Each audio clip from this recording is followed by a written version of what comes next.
Thank you, sir. I'd like to congratulate the minister. He has got power and coal ministries together. I am sure it will help him to make a lot of decisions in a very, very smooth way.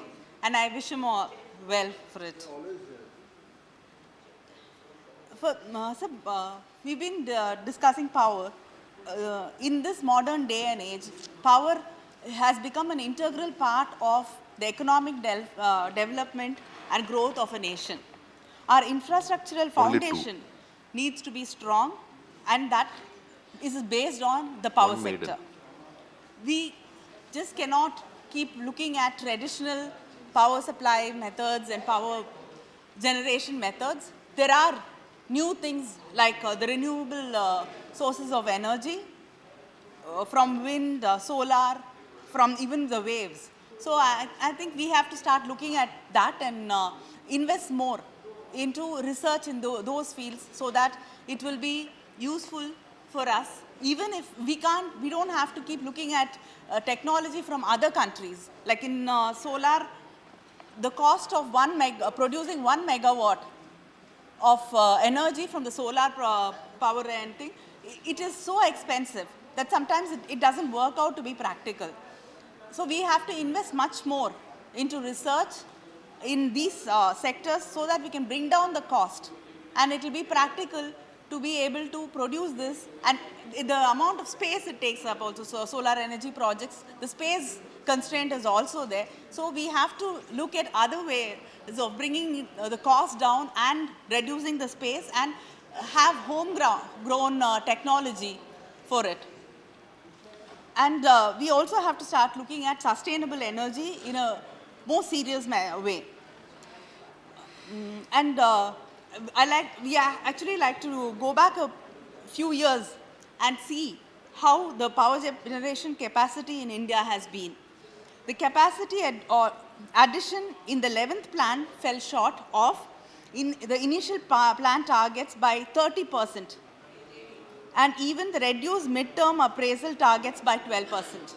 Against the target of 3,380 megawatts of generation capacity to be created through nuclear power plants, only 880 megawatts capacity was created. This is a shortfall of 74% from the target. The previous government had launched ultra mega power projects in November 2005, but so far only 4 have been awarded and only 1 has been generating electricity, fully commissioned. So this has been our experience. I think the ministry has to seriously look at completing the projects and commissioning the projects. It is of no point just announcing these projects. They must make sure that, I mean, many governments announce projects, but if they're not completed, at least this government, the central government should look at completing the projects. And one more very important thing many people have also mentioned here is the transmission capability. According to FICCI paper, the power transmission, the real bottleneck we see that the government has not been able to build adequate transmission capacity.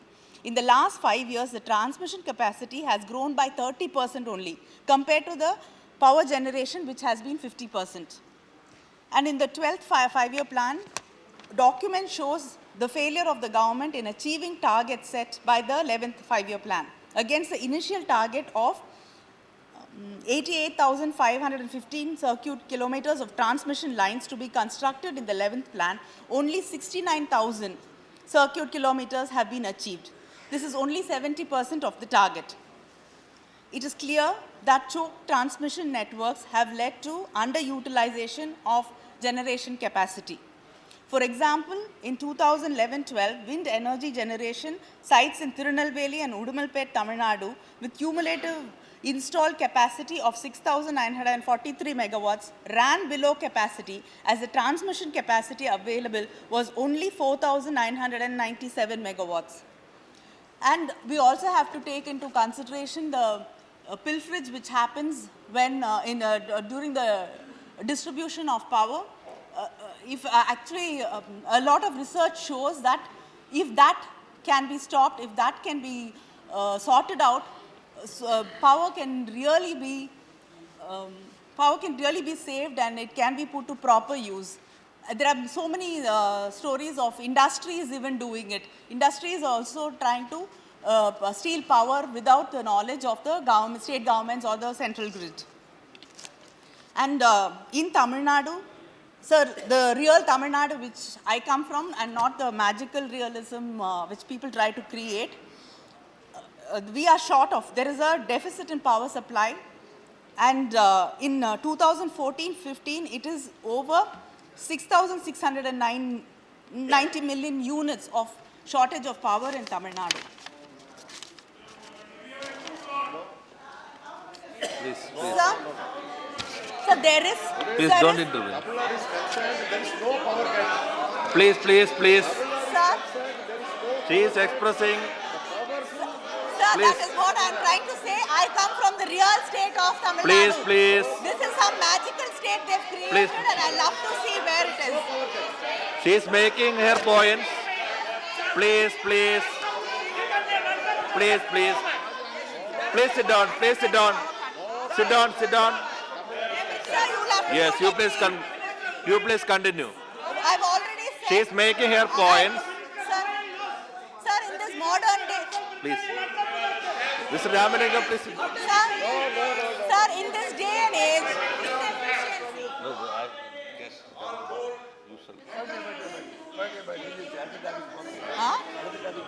Ah, Sir, in this... your sister is speaking. Listen to that. Yeah. Sir, I am not speaking against them. I am speaking for them. I am Yeah. asking for more power for Tamil Nadu. Yeah. They should understand who is supporting them. Sir, we started the project. No, They did not please, finish it as usual. please. Sir, Please. Let her speak. sir, we are talking No, about... you sit down. Why do you trouble? Why do you create? Sit down. Ramalingam. Yes, sir, everything is... Ramalingam, you sit down. Because of- Ramalingam, you sit down. आप लोग बैठे. Don't create problem, please. Sir, I would, in the beginning of my speech, when I mentioned that in this modern age, that economic growth is completely based on having energy. So, when there is a shortage of energy, it affects the economic growth of the nation to a large extent. I like to bring one example here, the Cheyur project, which was conceived by the Union government in 2006 at an estimated cost of 20,000 crores. However, there have been repeated delays in the finalization of the bids for the execution of the project. According to the Coastal Tamil Nadu Power Limited, the delay in setting up of a 44,000 megawatt project at Cheyur in Kanjipuram district has resulted in a cost overrun of 5,000 crores. This is what happens when the projects are announced and not finished. And in Tamil Nadu, again, I like to say there is a deficit of power supply. That is her opinion. Let us not get into a blame game. That is her opinion. You sit Sir, I down. am not getting into a blame game. Sir, I am not getting into a blame That game. is her opinion. Sir, Why all of you stand? Sir, Mr. Maitrian is there. sir, we are Why all of talking you about stand? the problems in the state. Let us not get into blame games. Let us try to think about the state. No, Maitrian ji. See, she is your sister. Why you fight with her? Okay, please. Sir, this power shortage has hindered the manufacturing industry also. In Tamil Nadu, it has come down to 4%. And Tamil Nadu was considered to be an automobile hub.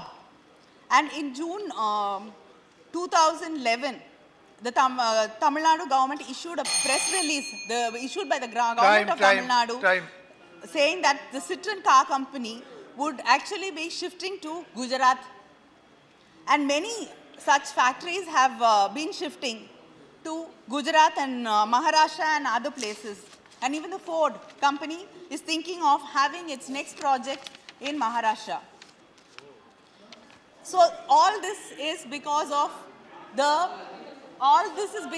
power shortage in the state. Okay. Now, if there is the state government, one state government comes out with a project, The other state, next government which comes into power has to continue the project. Just because of politics, they should not stop projects. If this continues, definitely every state, every government, including the central government and the nation will suffer. People have to rise above politics, think about the nation and plan and execute Okay. projects which have been brought up there. Thank you.